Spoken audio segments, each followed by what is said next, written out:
think I'm entitled. You want answers. I want the truth. You can't handle the truth.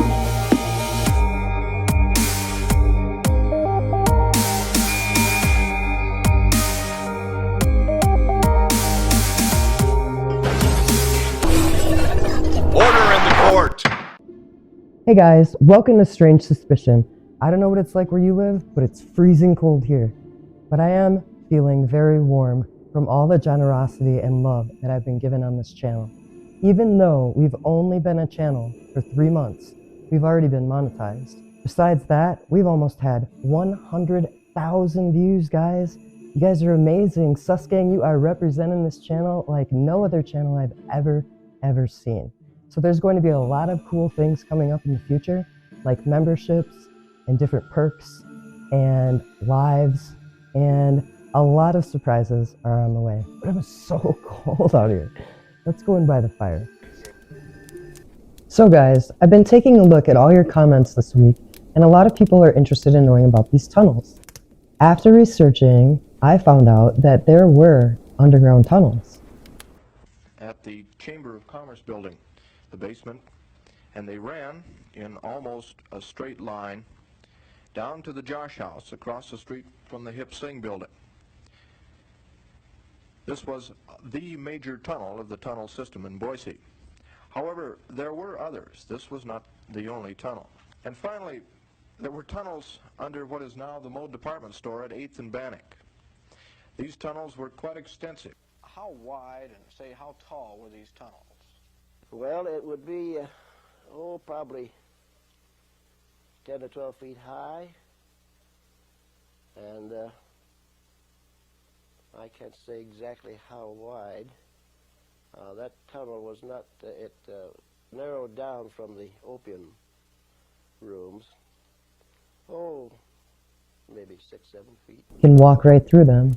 That would be a great place to do something that you wanted to do in secret, like hide a body, maybe run drugs from one city to another city in the same state. There's no license plates involved when you run it through a tunnel. There's no description of a car.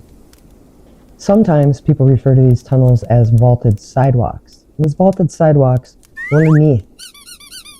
There's actually a city, there's a whole underground city. Like, it's underneath the subway. And I know people who have been to this city, and they told me that it was like all retail, like shops. It's more likely to me that these tunnels were involved. That's the only way nobody saw anything. And why weren't these DNAs tested? Now it's too late.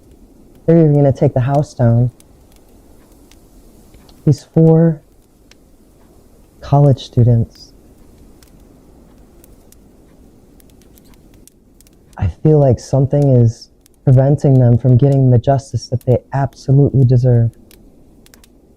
Kaylee, Xana, Ethan, and Maddie. Whatever the circumstance was, they're gone now.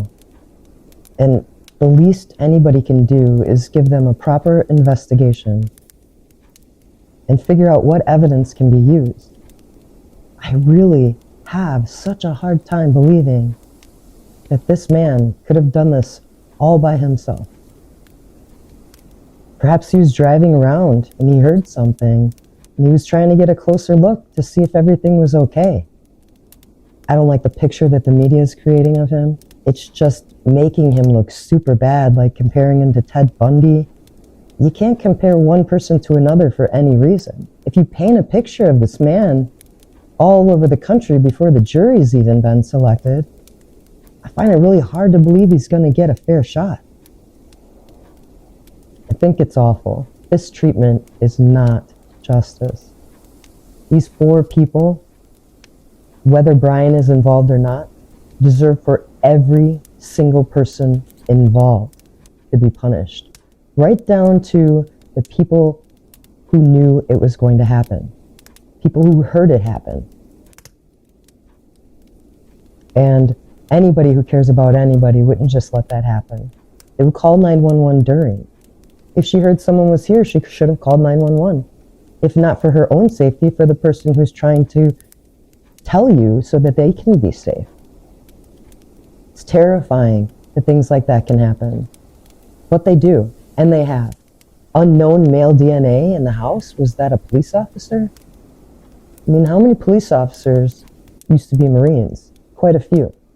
My parents met in the Marines, and my dad was in every branch of the military except the Air Force. And I can tell you, the most infantry anywhere is within the United States How many Marines. times a week do you work out? That's funny. So I actually work out a lot. I'm actually on a running kick right now. Okay. So I've been running a lot more than I have been. I'd say crayon or crayon. For all my Marines out there, it's a crayon. And green's the best way. Hey, what do you mean by that? You don't know that everybody jokes that Marines eat crayons? So a lot of them, when they come out of the Marines, like to be in law enforcement, or they like to be security guards. I just think it's super, super interesting that another time when they had come to the house, the officer stated that he was in a fraternity, but it was a different kind of fraternity.